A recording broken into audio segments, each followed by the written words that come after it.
అధిగమించవచ్చు. అమ్మాయిక ద్వాదశ రాశుల వారందరూ కూడా పాటించడానికి వీలుగా ఉన్నటువంటి పరిహారం ఏదైనా తెలియజేస్తారా?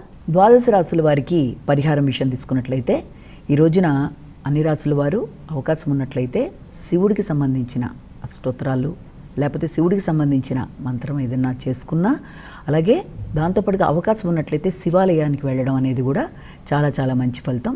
దానివల్ల ఆరోగ్య సంబంధంగా కూడా అనుకూలతలు, అన్ని విధాల విజయ అవకాశంగా చెప్పచ్చు.